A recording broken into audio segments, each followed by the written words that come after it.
मीठा मीठा बाबा के बच्चे, इस बेहद नाटक में, इस बेहद नाटक में तुम वंडरफुल एक्टर हो। इस बेहद नाटक में तुम वंडरफुल एक्टर हो। ये अनादि नाटक है, इसमें कुछ भी बदली नहीं हो सकता, इसमें कुछ भी बदली नहीं हो सकता।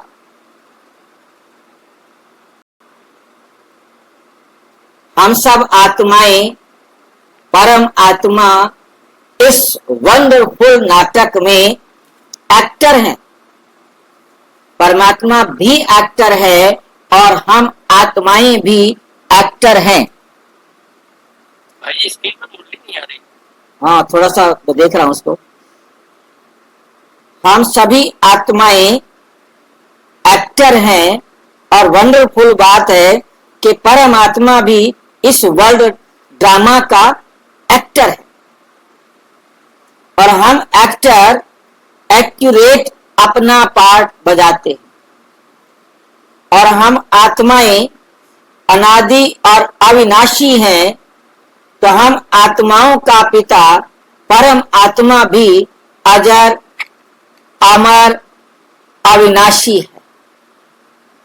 हम आत्मा अविनाशी हैं, अनादि हैं।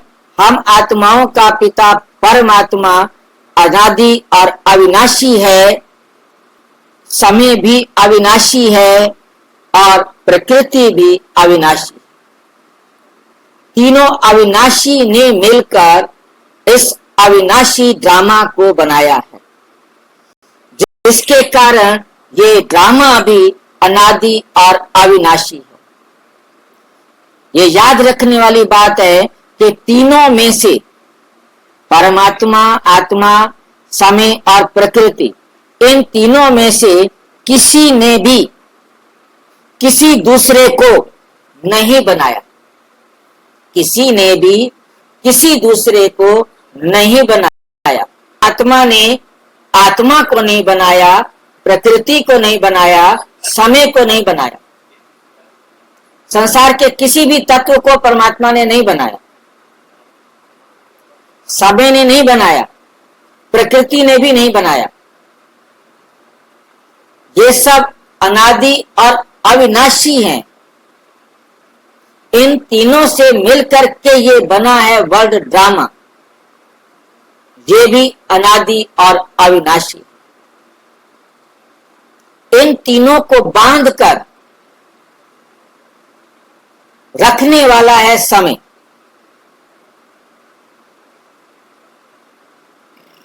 समय की बेल्ट पर ये खेल चलता है। ये खेल कभी रुक नहीं सकता।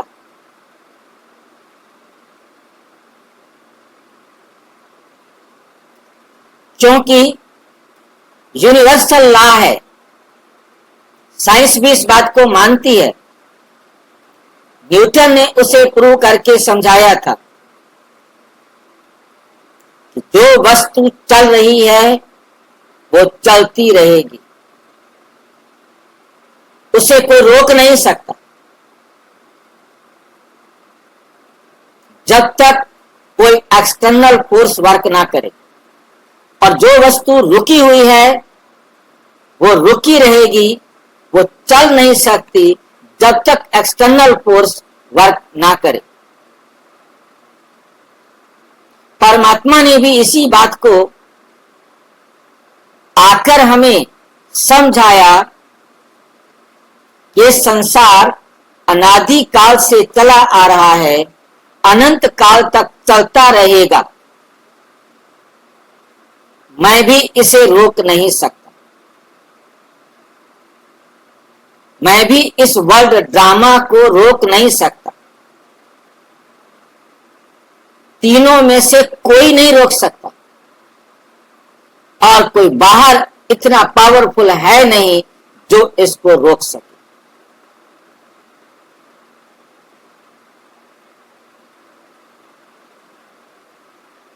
तो मुझे यहाँ पर ये बात, जब न्यूटन के थीसिस को स्टडी किया जा रहा था, जिसको पढ़ने के बाद मुझे उसमें एक नोट मिला नीचे,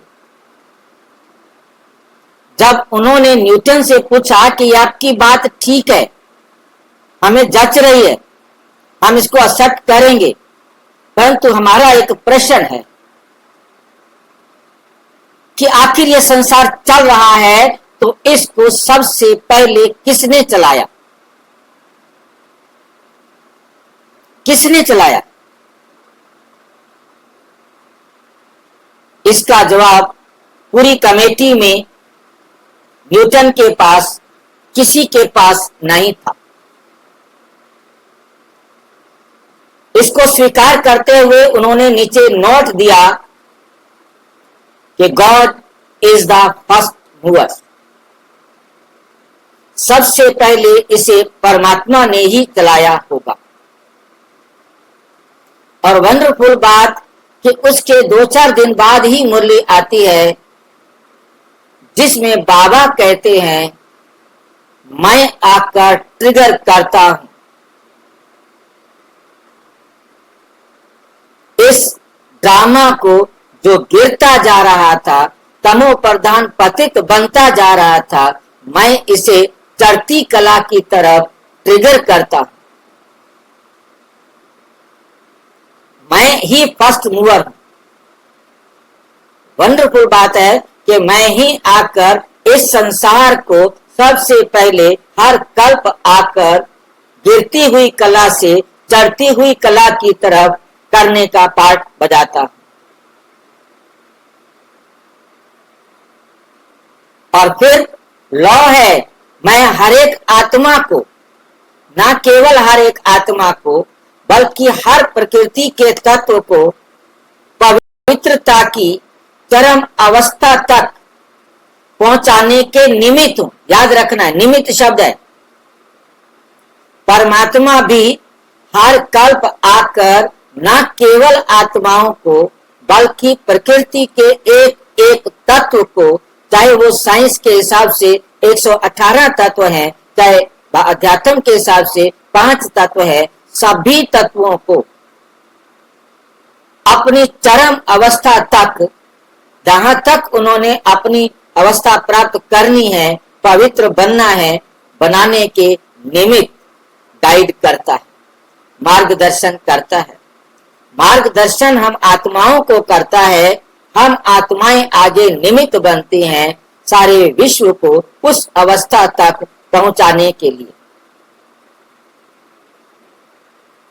ये खेल इतना एक्यूरेट एक दूसरे के साथ जुड़ा हुआ है कि जो एक्यूरेट 5000 साल के अंदर कंप्लीट होता है।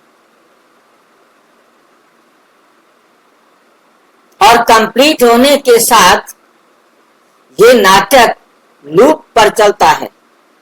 लूप का मतलब होता है कि जैसे ही एक नाटक खत्म हुआ, ऑटोमेटिक स्टार्ट, 1 सेकंड का भी डिले नहीं होता। और इन सारे नियमों को परमात्मा स्वयं भी अपने ऊपर लागू करता है, स्वयं भी अपने पर लागू करता है कि ड्रामा का कोई भी सीन 1 सेकंड आगे पीछे नहीं हो सकता। परमात्मा भी 1 सेकंड लेट या पहले नहीं आ सकता। इन नियमों के से अलग परमात्मा भी नहीं चल सकता, चाहे वो इस वर्ल्ड ड्रामा का फर्स्ट मूवर है, डायरेक्टर है, क्रिएटर है, प्रिंसिपल एक्टर है, परंतु उसको वे भी इन नियमों के, ड्रामा के नियम के विपरीत कुछ भी नहीं कर सकता। उसे भी एक्यूरेट ड्रामा के अनुसार चलना पड़ता है। और कोई भी आत्मा, कोई भी प्रकृति का तत्व जरा भी गलती नहीं हो सकती। इसलिए एक ही लाइन में बाबा ने कह दिया, इसमें कुछ भी बदली नहीं हो सकता। जिसे परमात्मा नहीं बदल सकता, परमात्मा का बाप नहीं है। यदि परमात्मा का बाप भी हो तो वो भी इसे नहीं बदल सकता। इस बात को हमें बहुत अच्छी तरह ये बात हमारी बुद्धि में बैठ जाए तो हम निश्चिंत हो सकते, एकदम निश्चिंत। किसी भी प्रकार का हमारी बुद्धि से प्रश्न नहीं उठ सकता। प्रश्न नहीं उठेगा तो हम प्रसन्न चित्त बन सकते।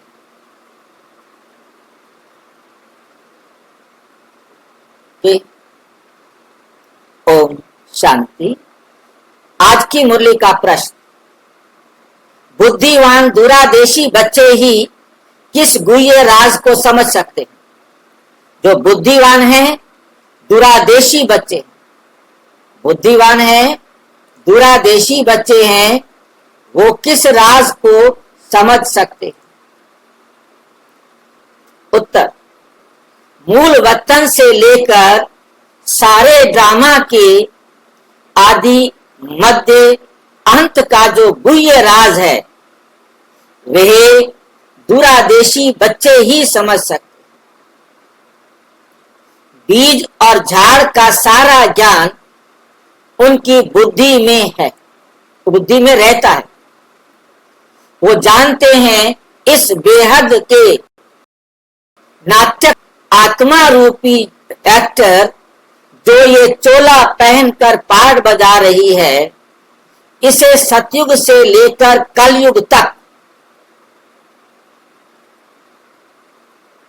यदि हम इसमें थोड़ा सा, बाबा ने तो जो बोला है मोटे रूप से ठीक है, बोला परम धाम से आने से वापिस परम धाम जाने तक पाठ बजाना। मोटे रूप से कलयुग से सतयुग से कलयुग तक नाटक है, तो कलयुग में नाटक खत्म होगा तो घर जाना ही जाना है। परंतु हम थोड़ा और बारीकी से इसको देखेंगे तो जैसे ही आत्मा परमधाम से संकल्प होते ही बाहर आई और संकल्प के साथ परमधाम के अंदर गई, पहले और लास्ट संकल्प के बीच में इस संसार में पाठ बजाना है। कोई भी एक्टर एक सेकंड पहले या लेट या बीच में वापस नहीं जा सकता। कोई भी एक्टर एक सेकंड पहले या लेट वापस नहीं जा सकता। सभी आत्माओं को एक साथ वापस जाना होता है, एक ही सेकंड में, एक ही सेकंड में। आने में भल कोई भी आत्मा पहले आए लेट आए,